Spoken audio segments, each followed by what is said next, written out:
We have interpersonal therapy, cognitive therapy, and we also have medications. There are several medications, believe it or not, that we treat people that may have depression, and we also use those medications for other reasons. So just because we prescribe that medication doesn't always mean that, oh, it's because you're depressed. Because some of these medications may help with other conditions that you may have. And it's very common sometimes people may be reluctant to look to seek help, especially if they have a loved one or somebody they know taking those medications, and they may have some side effects. So it's not a reason, because I mean, like one side effects, it's easier to deal with side effects because eventually it will go away than not seeking help at all. And the other option is that ECT, electroconvulsion therapy.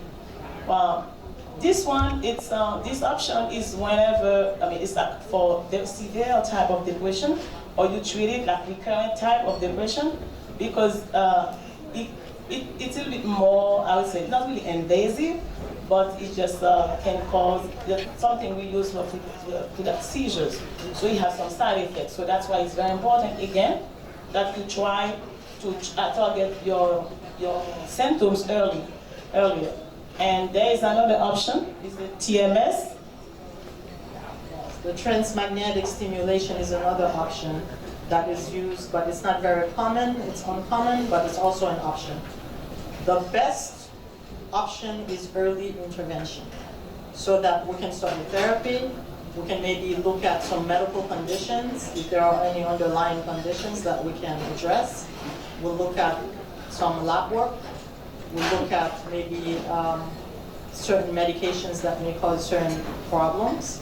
So early intervention is the key.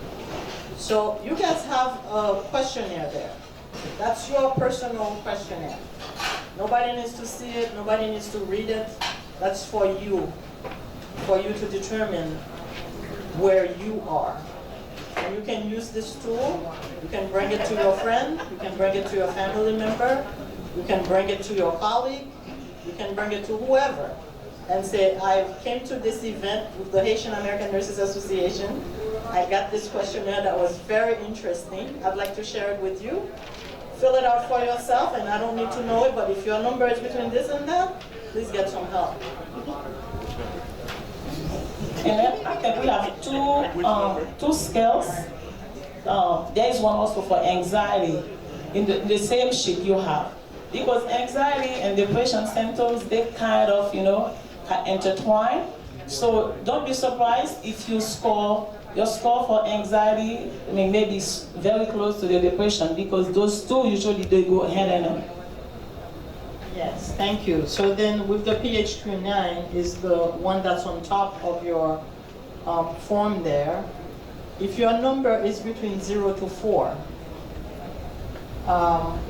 you are considered to have probably mild depression, or none at all.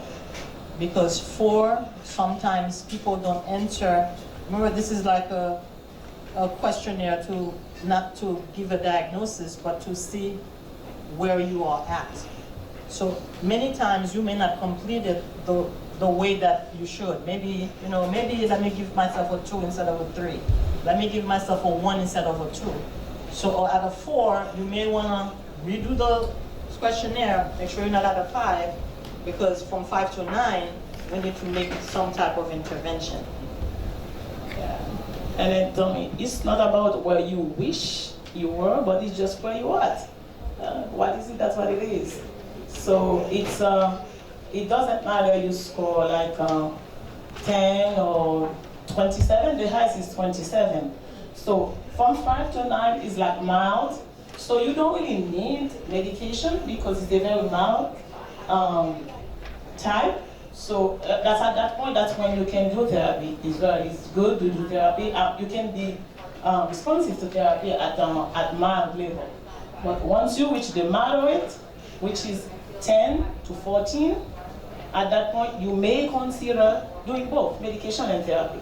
Because some people, they may not really like taking medication, but if you start with the medication and you start doing better, you can continue therapy. You may respond to therapy like easier than just by doing medication alone.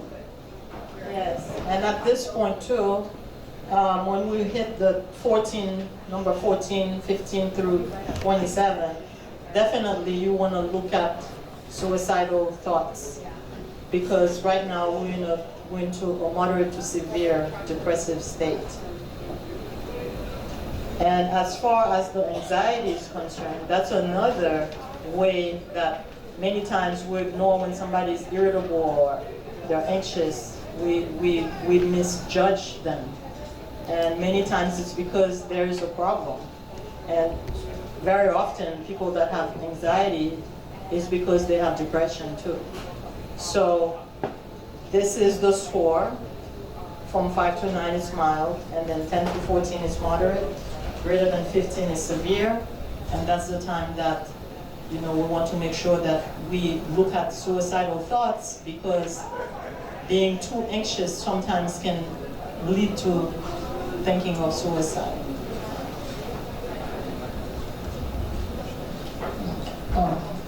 So now we have to look at some warning signs of suicide, because most of the time they will not tell you, I want to kill myself. But it's very important we look at signs that are relevant, that can respond to like quick action. Some people will tell you, they will even know the threat. They're going to say, okay, I don't feel like life doesn't mean anything. So what's the point? I'm worthless anyway. So I feel like I'm a burden to my family. And they might feel, okay, if I'm not here, what's the difference anyway? And then they just decide to okay, I might be better be off. Likely my family will be better off without me. Yeah. And here are some things that you can take home with you for those of us that have missed opportunities where you think, why would this person ever commit suicide? Because they're always happy. A smile does not mean that you're happy. And because someone is always partying, that does not mean that they're not depressed, or that they're not thinking of suicide. If there are certain people that may be giving away their most possessions, things that they love, they're giving them away, or they're talking about death and dying, or they're making arrangement like, if I died, I would want to be buried there, or thoughts like this, talking like this, may be a sign that there is a problem.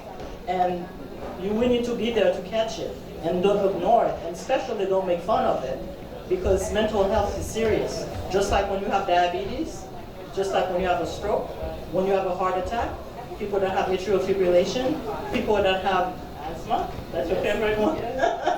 So mental health is serious. It's like all these other conditions that we may have. Other things that people may do that's very not very easily that they would do is buying a gun. People that may not even believe in guns, all of a sudden they own one. Why? You may have to ask questions. What's changed? Those are the things that we want to look for. Also, we have to look for signs when people start, I don't know if you mentioned that before, start giving away things that they may deal to them. It's like a sign. I'm not saying as soon as you say that, okay, but sometimes you have to put proposal, try to put things together, especially after like a sad event and they cannot cope with it. Start to look for those signs. So now we're going to have some signs, the warning signs, that sometimes people may isolate themselves. They were very, social and stuff. They don't want to hang out anymore. They stay in their room. They don't really talk much. And also desperation, despair. Start giving a possession, like we mentioned. And some people will just send a message. So don't assume they're trying to threat. They're not serious. If somebody tells you that, I know what, I don't want to live anymore. I don't think I want to just give up. take it seriously. Even if you cannot do it, talk to that person directly, you can call. We have some good resources. Yes, and suicide is very dear to me because I have a very, very good friend that died by suicide. And one last message he had sent me was, may God help us all. And at the time, I was not a mental health provider, so I didn't understand it. But if you find people are sending you weird types of messages, that's a warning sign too, that they are seeking for help. And remember, depression is a medical condition. It's just like asthma, diabetes, high blood pressure. We've said that many times because we want to remove the stigma. We want people to talk about depression. We want you to talk about suicide. We want you to talk about anxiety, bipolar, schizophrenia. We want you to talk about it so that it becomes a topic in our population. Because in our population, we don't talk about it.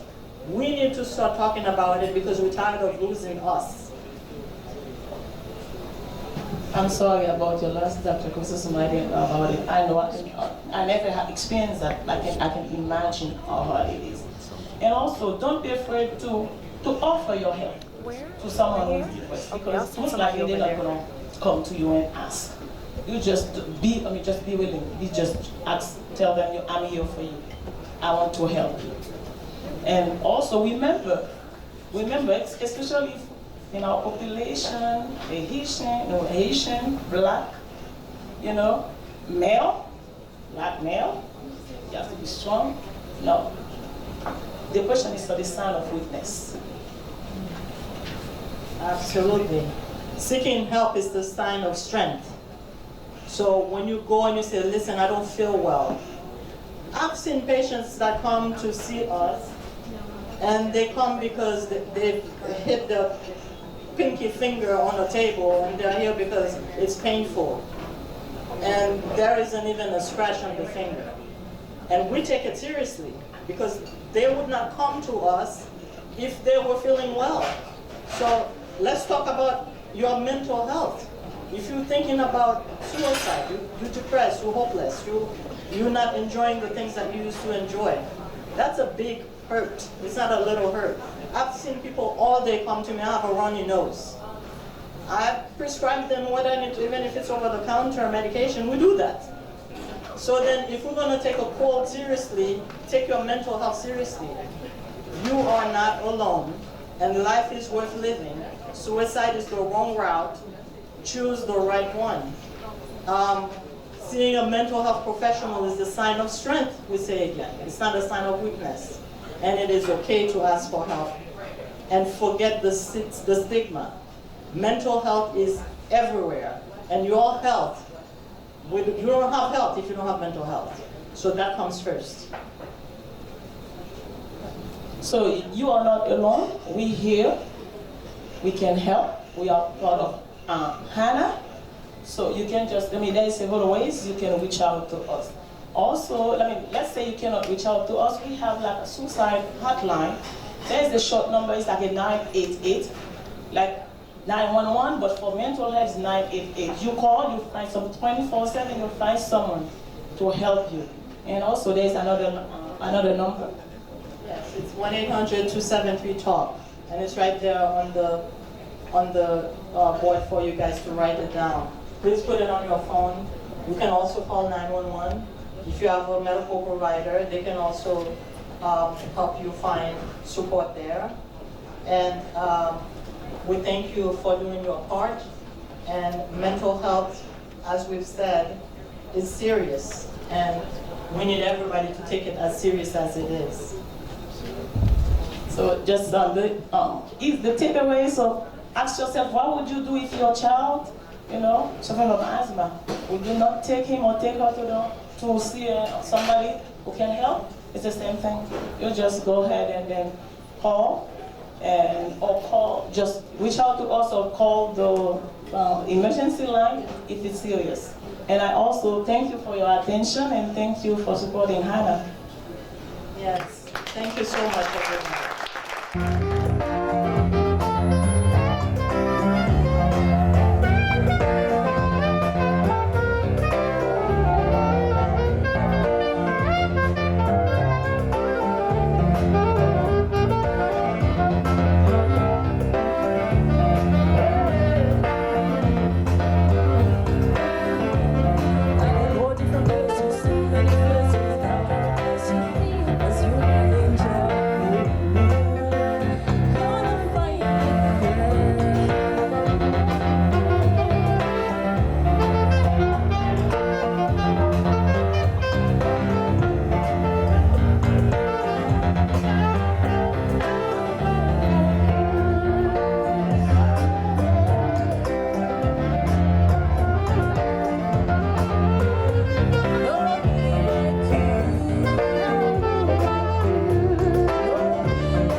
time, and